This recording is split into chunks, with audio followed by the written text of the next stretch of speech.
Okay, Mr. Durkin, thank you. Thank you, Mr. Chairman. Thank you, committee. I am a thorn among roses. Even earlier today, Chair Townsend said I might have been a better fit for a different meeting in front of the committee. If that's the case, I'm more than happy to do that. But I'm a practicing attorney. My name is Bob Durkin. I'm outside counsel to the American Kratom Association. I represent numerous other clients that manufacture and distribute food, dietary supplements. Some of these folks distribute products that contain kratom. I'm also a pharmacist. I have a master's degree in molecular biology. I was a captain in the Army for 6 years, where I was residency trained and board certified in nuclear pharmacy at Walter Reed Army Medical Center. I worked at the Federal Food and Drug Administration for about 12 years. I started in the Center for Drug Evaluation and Research, where I worked on pharmacy compounding, unapproved new drugs, over-the-counter drugs, fraudulent drugs. I was on a crisis management team at the Food and Drug Administration, where my job was to lead a team of folks that when an FDA regulated product was hurting people, it was our job to get it off the market as quickly as possible to contain it. We did a lot of work with CDC and state authorities. I did food defense for a couple of years. That's where a small group of people make sure that our food supply isn't intentionally contaminated by a disgruntled employee or a state actor. And then I was fortunate enough to work for 6 years as the deputy director of FDA's Office of Dietary Supplement Programs. In this role, I was responsible for policy. I was responsible for operations. I supervised the people that did good manufacturing practices, reviews of inspections. I supervised folks that reviewed dietary supplement labels, and more importantly, the new dietary ingredient notification team. When a new dietary ingredient is brought to market, sometimes it has to file a notification with the FDA. It's not an approval process, it's just a notification process. And I led that team, I supervised the team that reviewed those, and I've probably signed about 100 or so, maybe 150 response letters to new dietary ingredient notifications on behalf of the Food and Drug Administration. I'm a former regulator. My role when I typically testify in front of committees like this is to provide context about regulation. You mentioned that there's someone else from FDA in the room. I welcome their input or to check me if I say something a little off. I'd love to meet them later. I heard some things earlier that I can provide some context around. I heard Kratom's not regulated. Kratom is regulated. If Kratom is sold as a food or a dietary supplement, it falls under the jurisdiction of the Federal Food, Drug, and Cosmetic Act. It also falls under the jurisdiction of Georgia's food and drug statutes and regulations. Kratom is a botanical. One of the problems that I've heard today is that Kratom is a bucket. As Dr. McCurdy said, and even the first two folks that testified had said, Kratom seems to be, everything is Kratom. Leaf is Kratom. An extract from the leaf is Kratom. Unfortunately, the synthetics now are being called Kratom, 7-OH, 15-MG.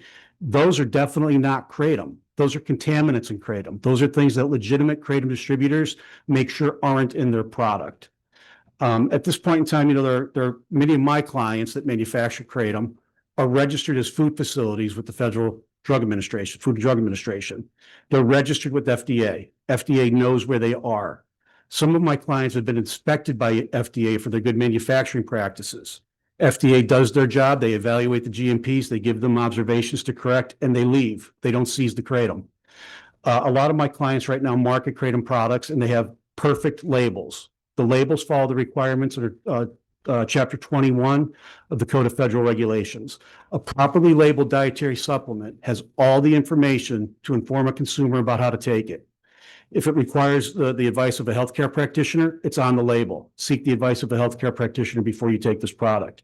If it's not intended for women that are pregnant or want to become pregnant or that are breastfeeding, that's on the label. Don't take it if you fall in that category. It's on the label for 18 years older and up. Individuals that market Kratom, that market any dietary supplement, have a responsibility to know the safety before they go to market. And that safety is based off those conditions of use. If your product is labeled for 18 and up, that's how you have to know it's safe. You have to know it's safe for 18 and up.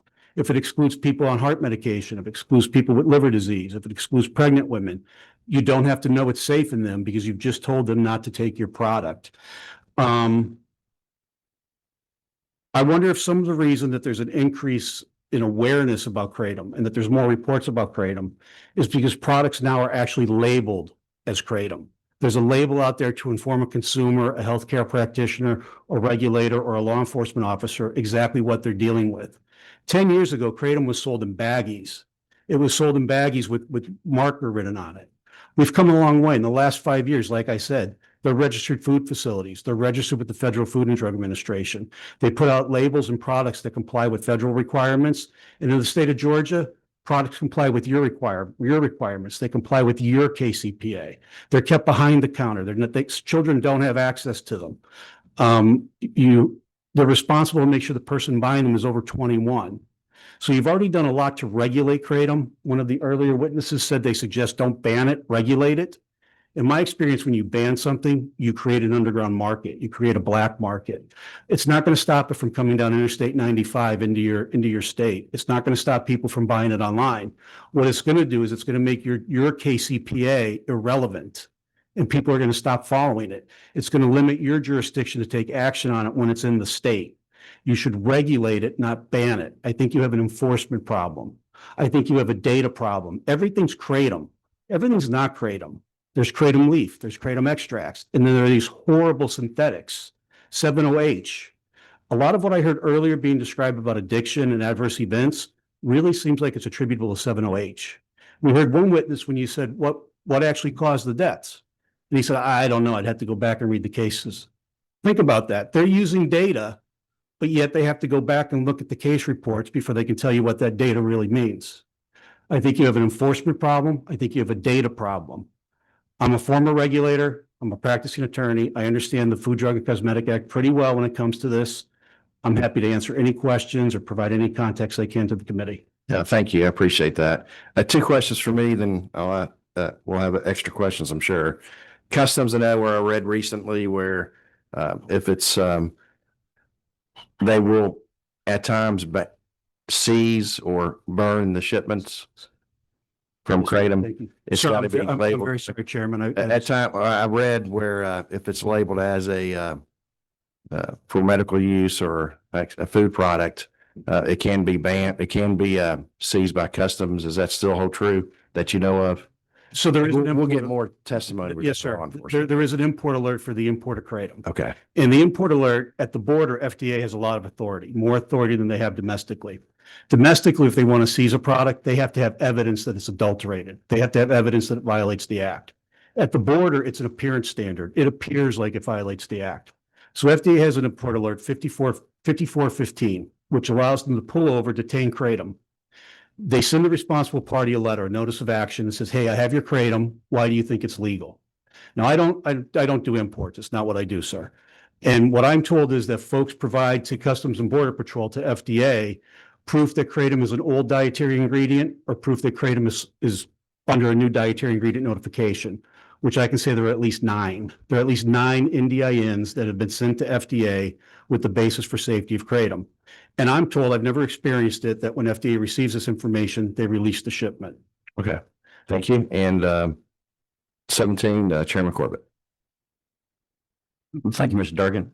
We talked about the phantom shoppers that was going around buying this stuff off the shelf, and then they were testing it at much higher percentage of the 7-OH than what was any states that have put guardrails on the 7-OH, the synthetic Kratom. Who inspects it? Who enforces it? And what are the penalties if somebody violates that? Can you? Sure. So, I mean, there's authority at the federal level for 7-hydroxy. FDA has taken a strong stance. As a matter of fact, the witness on addiction that pulled up his phone, and he was correct. The Secretary of Health, Kennedy, the then Commissioner of the FDA, McCary, and an administrator from DEA stood on the stage, and they said they were going to stop the next wave of the opioid epidemic, sir. They were talking about 7-hydroxymetragenine. They were not talking about Kratom. During that same press conference, they actually said, we're not worried about natural leaf Kratom. We're worried about 7-hydroxy. So there's authority at the federal level, and there's authority at the state level. For example, the state of Missouri just reached a consent decree with one of the largest manufacturers of 7-OH to prevent him from manufacturing and selling 7-OH within his state, his home state. So Georgia has authority to go after 7-OH if they decide to. They did that under their Consumer Protection Act, their advertising laws. They went after them and said, you're marketing this stuff as a drug and it's not a drug. And he signed a consent decree and said he stopped doing it. If Missouri has a Consumer Protection Act, they could probably Georgia has a Consumer Protection Act. You all could probably do the same thing. Okay. Thank you. Okay, Representative Kendrick. Thank you, Mr. Chair. I'm just a lawyer too, so I'm going to ask